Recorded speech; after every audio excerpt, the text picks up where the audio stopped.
क्या जो संवाद हमारा हुआ, क्योंकि हम पॉइंट वाइज डिस्कशन नहीं कर सकते थे, क्योंकि 18 डिमांड चार्टर में जो हमारा 14 सूत्रीय मांग पत्र था पॉइंट वाइज था। हमारा कल ही मांग ये थी कि जेसीसी की बैठक बुला करके 1 हफ्ते के अंदर, और उसमें फाइनेंस सेक्रेटरी और चीफ सेक्रेटरी को बैठाया जाए, बाकी सेक्रेटरी को बैठा करके जेसीसी की बैठक जो है वो बुलाई जाए।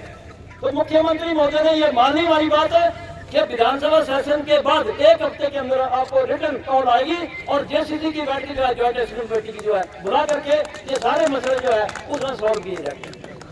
सुरेश ठाकुर जिंदाबाद जिंदाबाद जिंदाबाद। सुरेश ठाकुर जिंदाबाद।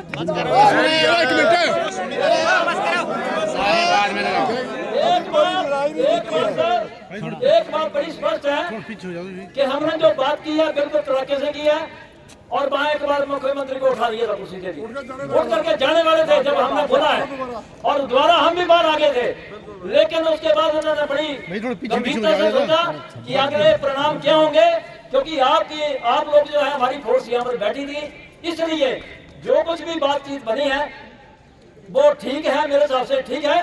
और रिटर्न रिक्वेस्ट जो है हमें विधानसभा सेशन के बाद जो है आएगी, क्योंकि अगर एक क्लास की किसी की डिमांड को बनवा लेते तो हमारी 17 मांगे जो थी वो हमारी बात हो जानी थी।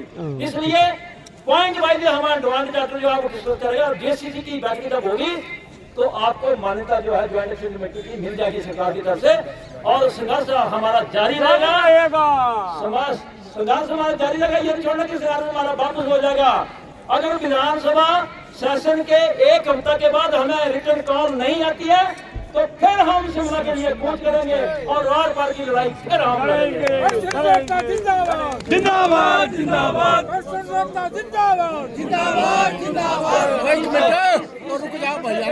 एक बात और है कि जो हमने किया अपने हिसाब से ठीक किया है, आप लोगों के हित में किया है, कंसर्न वर्कर एसोसिएशन या ज्वाइंट एक्शन कमेटी के हित में किया है, पर फिर भी अगर आप लोगों को ये बात मंजूर नहीं है तो हम आपके साथ हैं। अगर कल धरने में बैठना तो हम बैठने के लिए तैयार हैं, अभी भी बैठे हैं, लेकिन समझ से देखो, होश से भी काम लेना है, जोश से भी काम लेना है। जो जोश दिखाया है उसके लिए आपकी बहुत बहुत मेहरबानी, और जो होश के साथ हमने बात की है माननीय मुख्यमंत्री महोदय से, उसकी बात भी आपको माननी पड़ेगी, हमारी बात भी हमें माननी पड़ेगी। इसलिए एक 15 दिन का टाइम है, विधानसभा सेशन को खत्म न होने दीजिए, और 1 हफ्ता उसके बाद हम इंतजार करेंगे, और अगर 1 हफ्ते के बाद फिर हमें कॉल नहीं आती है तो फिर हम अगला संघर्ष शिमला में जाकर के विधानसभा का या सचिवालय का घेराव करेंगे। पेंशन वेलफेयर एसोसिएशन के जो प्रधान थे सुरेश जी, माननीय मुख्यमंत्री से मिलकर अभी भी आए हैं, और उन्होंने कहा सीएम मुख्यमंत्री जी ने क्या बोला इस बारे में इन्होंने अभी पूरे जो जितने पेंशन थे उनको संबोधित करते हुए कहा, माननीय 15 दिन का उन्होंने टाइम दिया हुआ है, और उसके बाद हम जो भी होगा हम सारा ज्वाइंट एक्शन कमेटी जो भी फैसला लेगी इस पर करते हैं। इस प्रकार ये धरना रैली अब खत्म हो चुका है।